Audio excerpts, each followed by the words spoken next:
Alright, here's a step-by-step guide on how you can use your employee discount in Target.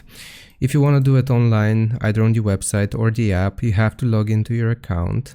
So sign into your Target account using your email associated with your employee ID. Add items to your cart. You want to shop as usual and add items to your cart. And then how do we apply the employee discount? Once you go to the checkout page, in the payment section, there should be an option to apply your employee discount. You want to enter your employee ID or Target issued discount card in the appropriate field. The discount, which should be 10% for most employees, will be applied to the eligible items in your cart.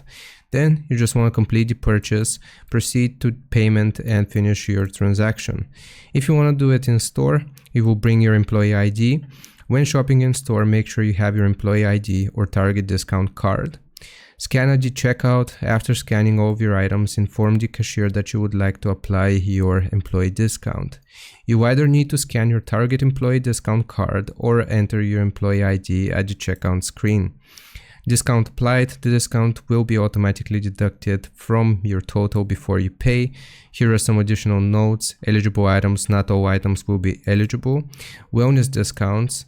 Target employees may also receive additional discounts for wellness products or eco-friendly items. Family sharing. Some discounts can be shared with family members by linking their Target accounts to yours. Make sure you're logged in with your employee account when shopping online and always carry your employee ID for in-store purchases. I hope this helps. Leave a like and sub, and I'll see you next time.